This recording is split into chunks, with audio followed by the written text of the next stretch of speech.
Book TV attended this year's National Press Club Book Fair to talk with nonfiction authors, including Laura Wides-Munoz, who spoke with us about immigration and the current status of dreamers in the United States. Laura Wides-Munoz is a former staff writer for the Associated Press.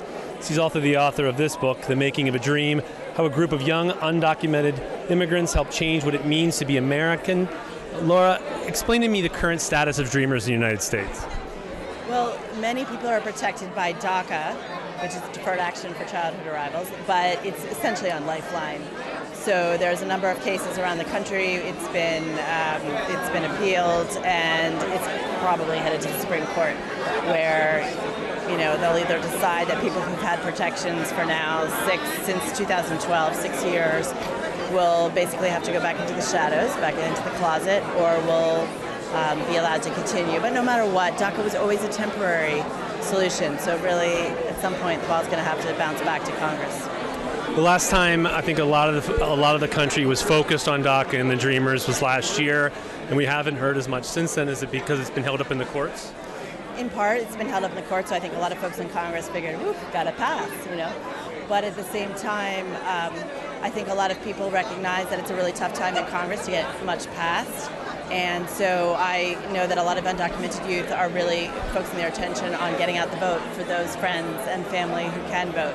And so that a lot have been going to door to door and just urging people, those of you who can vote for people who are willing on both sides of the aisle, it's not partisan, to try to reach some kind of comprehensive immigration reform. Do you feel that immigration is a partisan is partisan policy? People talk that way, but when we ended up talking about DACA and the Dreamers last year, we noticed folks going across the aisle. No, it's really interesting. My book is about 5 young people who, become leaders, but it also is push-pull politics of immigration in Washington. And when I start in 2001, George W. Bush has just been elected, and his first thing is to put together a task force to look at how to create some kind of comprehensive immigration reform for all the farm workers and others who've been in the country for decades and are undocumented. And he has Secretary of State Colin Powell and Attorney General John Ashcroft look into this. And of course, all that came to a screeching halt when 9/11 happened. And it took many years. We were very much focused on keeping people out, not figuring out what to do with all the people who lived and worked inside. You mentioned profiling some dreamers in your book. Can you give us an example of just one of them? Yes, so one of them is Darío Guerrero, who's a Harvard graduate, who's undocumented. He went back to Mexico with his dying mother, lost his status, got stuck in Mexico for 6 months. He's now back here. He just came out with a documentary about his mother and his last lives. Felipe Salsa Rodriguez, who led a march from Miami to Washington, really reinvigorated the immigration movement, fell in love along the way, and is now working for the city of Orlando. And lastly, Alex Aldana I want to mention because he came to the country with his family at age 16, so he was 2 months shy of DACA, was never covered, and fought for all his friends and others who would be. And he just got asylum 2 days ago, and I haven't even updated my book yet. So. How many dreamers are in the United States, and what is an average day like for them in regards to some of the obstacles they may face that you and I would take for granted?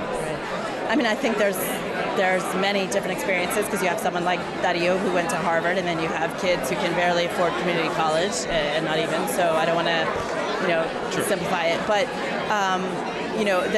I think there's something like more than 1 million people who would be eligible for the DREAM Act if it were actually passed, which would provide a legal path to citizenship for these young people. I think there's close to 1,000 who are now covered by this, and of course it's changing because you can't continue to enroll. It's on freeze right now. You can re-enroll, but you can't add.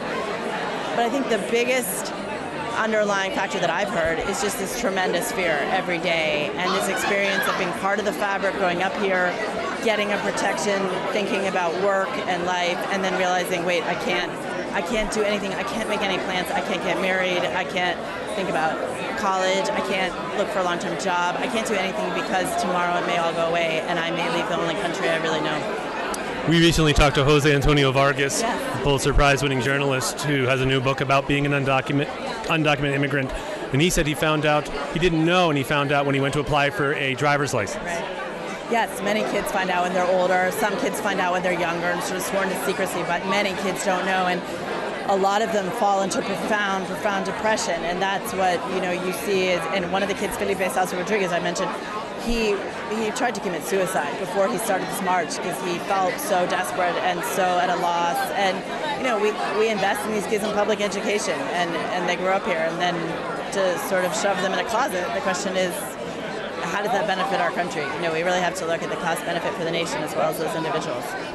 Laura Wides-Munoz is a journalist and the author of The Making of a Dream, How a Group of Young Undocumented Immigrants Help Change What It Means to be American. It came out earlier this year by HarperCollins. Thanks so much. Thank you. I really appreciate your time. Take care. Keep an eye out for more interviews from the National Press Club's book fair to air in the near future. You can also watch them and any of our programs in their entirety at booktv.org. Type the author's name in the search bar at the top of the page.